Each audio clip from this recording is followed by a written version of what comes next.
The first time I saw Karren Whitmore stomping across my dock in her stiff beige Caprice and HOA-issued clipboard, I should have known she was about to pull something ridiculous.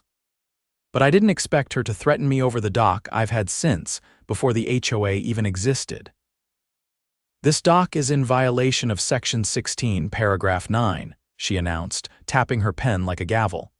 "You'll need to remove it within 15 days or face daily fines." I leaned on the railing, sipping my coffee. "Karren, I built this dock 15 years ago." "Long before Sunrise Shores HOA was even a thing," she sniffed. "Irrelevant. All properties are subject to current code. That includes unauthorized structures on community waterfront." I raised an eyebrow. "Community waterfront?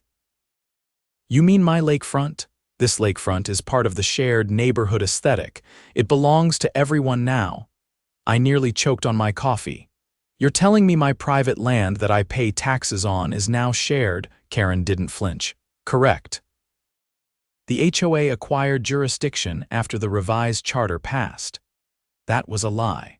I never agreed to any revised charter. In fact, I'd gone to great lengths to keep my 5-acre property out of HOA control when they formed last year. Everyone else in Sunrise Shores signed up for their rules and dues. I didn't, because I knew better. I watched her march back up the gravel trail, muttering into her walkie. I wasn't worried yet. I had survey maps, property deeds, permits, everything locked up in a fireproof safe. But something about the smug way she walked off made me uneasy.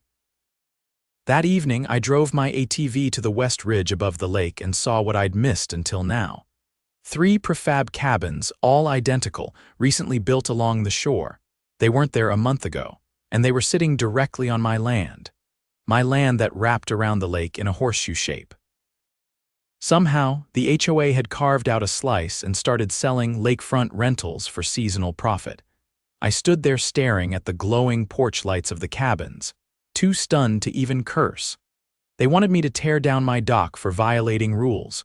Too bad they built their cabins on my lakefront. The next morning, I drove straight into town.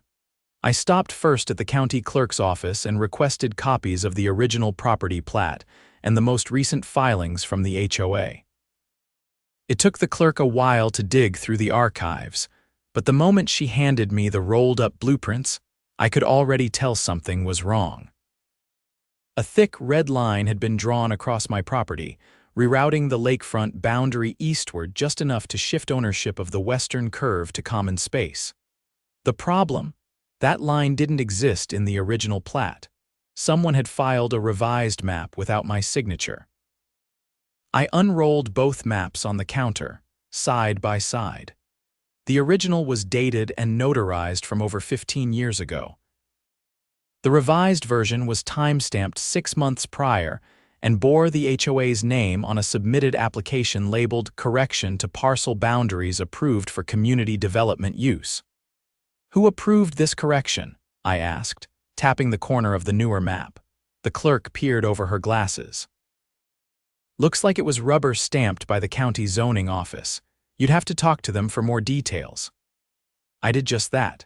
At the zoning department, a tired-looking woman named Rita pulled up the digital file and frowned as she scrolled through the approval form. "Funny," she mumbled, clicking through attachments. "This was pushed through during the holidays. December 28th, signed off by a temp inspector, Gerald Monk. Is Monk still around?" She shook her head. "Seasonal hire. Contract ended right after New Year's. Worked here 3 weeks. Left no forwarding info." I leaned in.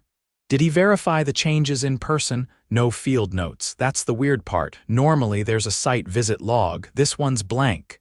She glanced up, her eyebrows pinched. "You might want to talk to a land use attorney." I didn't need a lawyer yet.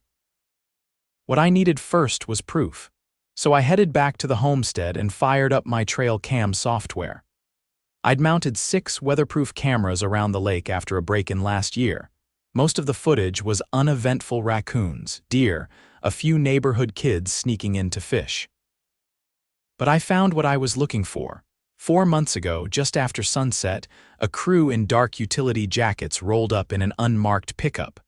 They unloaded surveying gear and walked the perimeter of the western lakefront. Odd thing was, none of them ever came to my door. They took measurements, flagged trees, and left within an hour.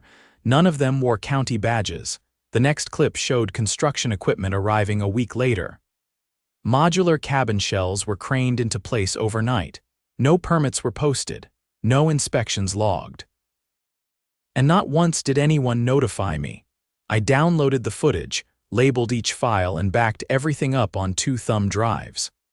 I dropped one in my safe and took the other with me. By the time I returned to town, I'd made an appointment with the sheriff's office. Deputy Morales met me in a small office behind the front desk. I laid out the evidence, recorded footage, the altered boundary map, and the conflicting plats. She took one look at the video and sat up straighter. Who owns these new cabins again? HOA. They've been marketing them as rental retreats for dues-paying members. She flipped through the printed screenshots and maps. If they altered property lines and filed it under false pretenses, that's forgery, possibly fraud. I didn't authorize any boundary changes. Never signed a release, she nodded. We'll need to open an investigation. I'll get a property crimes unit assigned. Back at home, I noticed something new. A glossy sign had been staked in the ground near the dock. Community use area, no trespassing without HOA permission. They'd even planted a trash receptacle and one of those generic park benches nearby, like they were trying to make it look official. The nerve. That evening, I called a friend, Marty, a retired state land assessor. I asked him to meet me the next morning. When he arrived, he brought a laser transit, a GPS mapping unit, and a binder full of state land use codes. We spent 3 hours walking the perimeter of my property, confirming coordinates and elevation markers. After he punched the final data into his tablet, he looked up and whistled low. They built all 3 cabins squarely on your land. No easement, no lease, no recorded transfer. That's trespassing and encroachment, plain and simple. I snapped a photo of him holding the GPS unit in front of the cabins. Mind writing me a signed report? Already planning to, he said, scribbling into his notebook. They're in deep trouble if they tried to reassign your boundaries without a recorded deed transfer. I emailed copies of the report to Deputy Morales and attached a formal complaint. She called me that night. We've reviewed the footage. The construction crew wasn't licensed with the county. The zoning file was improperly submitted. The cabins have no occupancy permits. We're freezing access to the structures until we sort this out. The following morning, Karren showed up again, this time with 2 other board members in tow. She stood at the edge of my dock, arms crossed, mouth tight.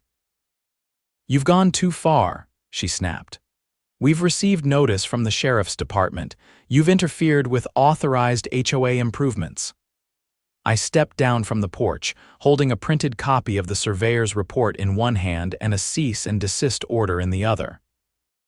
You built on private land, filed false documents, marketed rentals on property that isn't yours, and now you're accusing me of interference. That land was reassigned legally under the revised charter.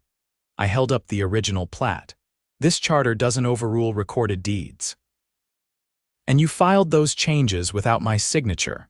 That's criminal. One of the board members, a man I didn't recognize, shifted uncomfortably and glanced at Karren. We were told the boundaries were already adjusted. That the county approved everything. They were misled, I said, locking eyes with her. That's what happens when you play land baron with forged filings. Karren's jaw twitched. You think you've won? I don't need to win, I said. I just need the truth to come out. And right now, the sheriff's office is going through every rental agreement you've signed, every dollar collected, and every permit you never filed. She said nothing. As they turned to leave, I noticed the man lagging behind. He paused near the sign they'd planted the day before and yanked it out of the ground. Without a word, he tossed it into the back of their golf cart. That night, I received an email from Deputy Morales. The county was issuing a stop work order on all HOA construction projects. The district attorney's office had requested additional documentation. and a formal investigation into fraudulent filings was now underway. I sat on the dock, watching the moon reflect off the lake. For the first time in weeks, it felt like the ground under my boots still belonged to me, and no amount of clipboards or phony charters could change that. Deputy Morales called me again 2 days later. This time, her tone was sharper, more focused. "We've got something," she said. "You'll want to come down to the station." I drove into town without delay, my boots still caked in lake mud, and jeans dusted with sawdust from a shed I'd been reinforcing. When I walked into the briefing room, Morales was standing beside a whiteboard covered in photos, maps, and a flowchart that looked like it belonged in a fraud case, not a zoning dispute. She didn't waste time. We subpoenaed the HOA's internal communications.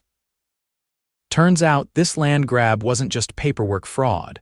It's tied to a larger scheme.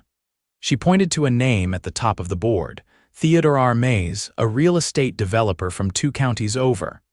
He funded the Sunrise Shores HOA's startup costs last year.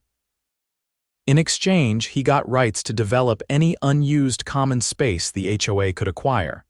That includes land they could claim as community property. I folded my arms. So they tried to reclassify my lakefront to hand it off to him. Exactly. The cabins were just phase 1. Mays planned to install a full retreat center, private docks, boat rentals, even a clubhouse. The HOA board signed a lease agreement with his company 6 months ago. They didn't expect you to notice or fight back. Where is he now? Lawyered up. But the DA's office already froze his assets related to the project. As for Karren and the board, they're being questioned today. She handed me a folder. Inside were copies of the lease, emails between Karren and Mays, and a financial ledger tracking rental income from the cabins, all deposited into an account labeled Community Beautification Fund.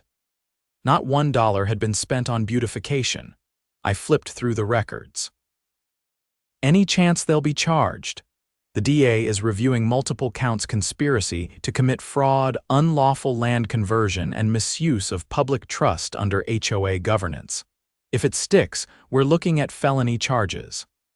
I leaned back in the chair, letting that settle. What do you need from me? Testimony.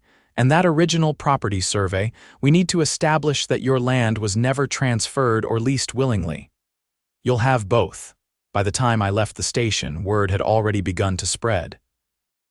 I passed a cluster of residents gathered outside the general store. Usually they kept to themselves, but this time, a few nodded at me. One even tipped his hat. Back home, I noticed a white SUV parked near the cabins. A woman with a camera was photographing the structures from every angle. I walked up slowly. "Press?" I asked. She looked up. "Freelance investigative. Heard there was an ongoing fraud case involving a lakeside HOA and illegal development. You the landowner?" I nodded. She motioned toward the cabins. "Did you know they were advertising these as eco-retreat getaways on rental sites? Claimed the land was community-owned green space, even listed a fake environmental certificate. Did they now?" She lowered her camera. "The listing's gone now, but I have screenshots." "Mind if I ask you a few questions?" We sat near the edge of the lake, under the shade of a poplar tree. I told her everything from the forged boundary map to the construction crews sneaking in after dark. She listened, took notes, and asked the right questions. When she packed up, she handed me a card. "This story's going to get attention, more than just local." That evening, a code enforcement truck pulled up near the cabins. A pair of inspectors walked the property, measuring foundations and marking violations with orange tape. One of them paused to speak with me. "We're issuing demolition orders," he said. "These structures fail to meet setback regulations, floodplain codes, and they're built on land not zoned for commercial use." "They shouldn't exist." Glad to hear it.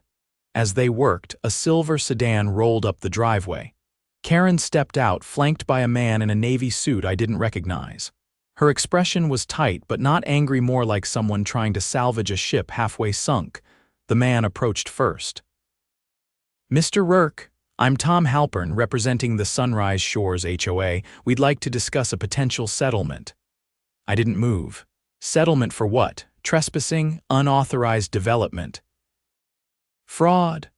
We're prepared to offer a full restoration of your property lines and a formal apology signed by the board. In exchange, we'd ask that you refrain from pursuing additional legal claims. I tilted my head. Is that before or after the criminal charges? Karren stepped forward. Look, this got out of hand. Mistakes were made, but dragging this into court will divide the community. You divided the community the moment you built rentals on land you didn't own. She tried to keep her tone even. The board believed the land had been transferred. We were misled. You weren't misled, you lied, and now you're trying to rewrite the ending. Halpern cleared his throat.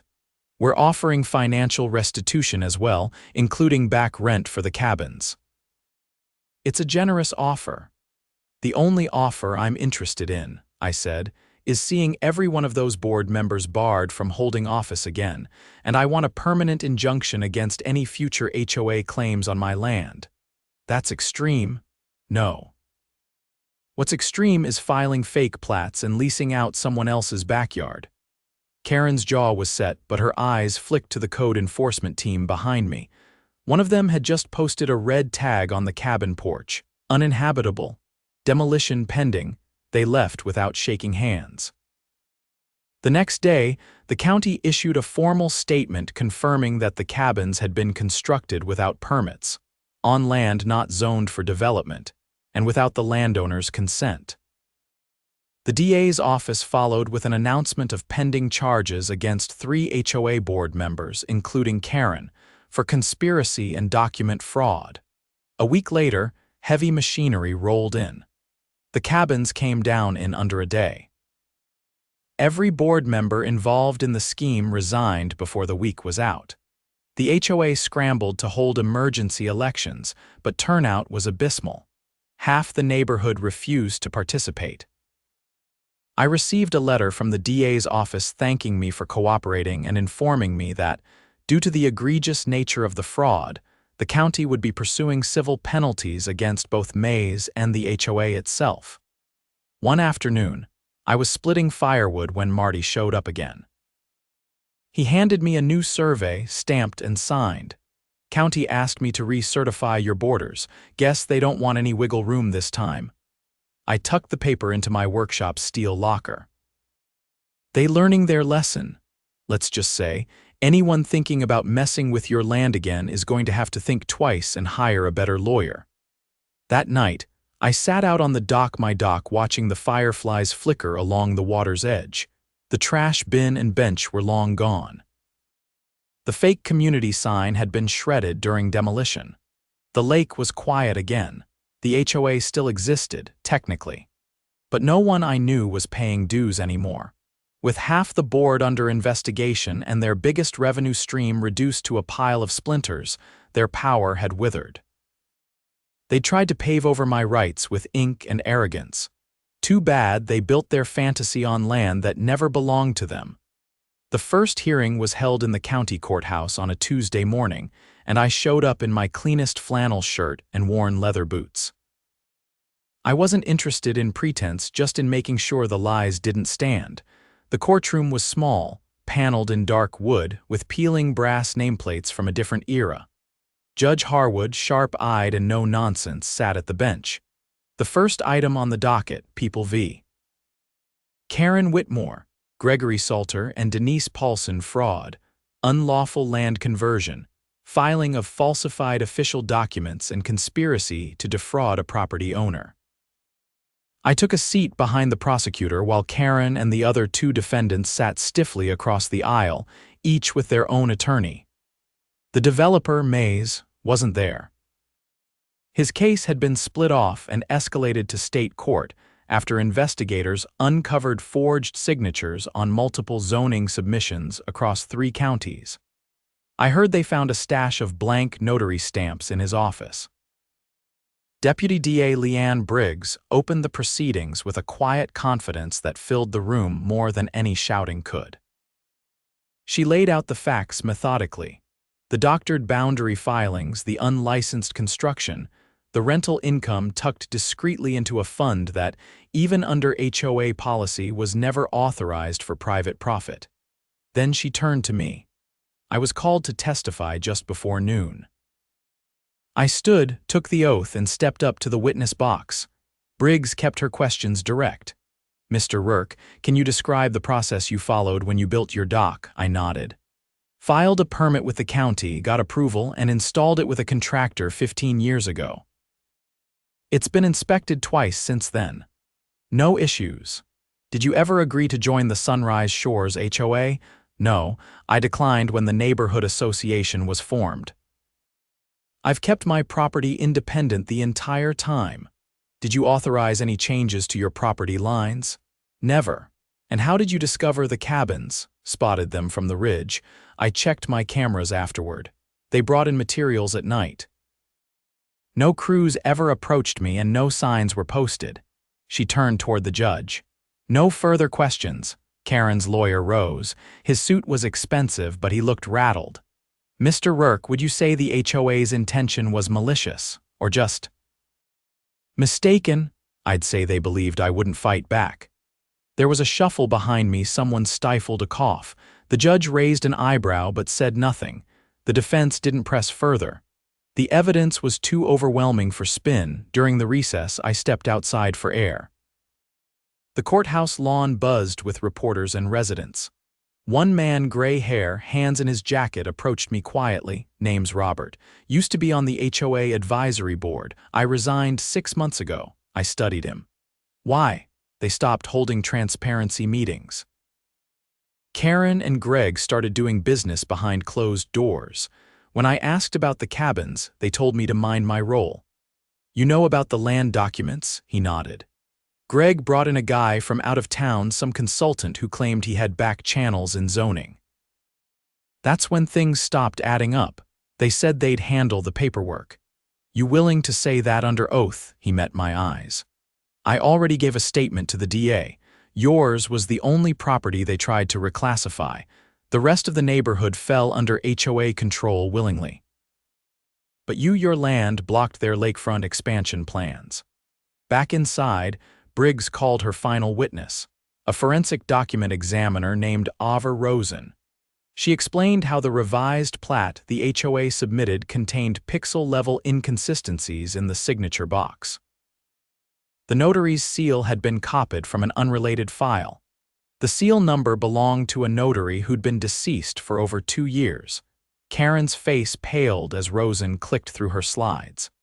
By the time the judge adjourned that day's session, no one doubted this hadn't been a misunderstanding. It was a scheme, a bold one. 3 weeks later, the ruling came down. Judge Harwood delivered it in less than 15 minutes. The defendants knowingly submitted falsified documents to the county office in order to secure a financial deal with a private developer, thereby infringing on private property rights with no legal authority. The court finds all 3 defendants guilty on all counts. He sentenced Karren and Greg to 6 months in county jail and 2 years probation. Denise received a suspended sentence due to her cooperation with investigators. The court also levied fines totaling over $80,000. But that wasn't the part that mattered most to me. The judge also issued a permanent injunction barring the HOA from making any future claims on my land. They were ordered to issue a public retraction of the false filings and to pay for the complete restoration of my shoreline, including the removal of debris left behind by the demolished cabins. After the sentencing, I walked out of the courthouse into a morning that felt lighter than any in months. The same reporter who'd interviewed me by the lake was there, camera ready. "What happens now?" she asked. I looked past her toward the hills. "I go back to living without people pretending they own what they don't." I didn't attend the next HOA meeting, but I heard through the grapevine it lasted under 10 minutes. A vote was called to dissolve the board entirely. No one objected. The remaining members agreed to hire an outside administrator to wind things down and refund any unused dues. The HOA's office, once proudly marked with a banner that read, "Preserving Our Neighborhood Vision," was shuttered before the week was out. 2 months later, the county sent me a letter confirming that the false documents had been purged from the land records and replaced with the originals. A final certified plat was enclosed, signed, sealed, and filed with the proper coordinates intact. Later that summer, I rebuilt the dock gate and added a small sign to the post, "Private Dock. No HOA access, no exceptions." It wasn't meant to provoke, just a reminder of what happens when people forget boundaries, real ones. On a warm afternoon not long after, I was stacking kindling when Robert came by again, this time with a thermos and 2 tin cups. "Thought you might want some coffee," he said, holding it out. "Figured we could talk about restoring that old fishing pier down the bend." I took the cup and nodded. "As long as nobody tries to file paperwork under my name again," he chuckled. "You've got nothing to worry about. This time we're doing things the right way, neighbors first, charters last." We sat on the dock for a while, watching the lake ripple smooth under the breeze. No cabins, no signs. Just the sound of water lapping against the shore that still belonged, without question, to me.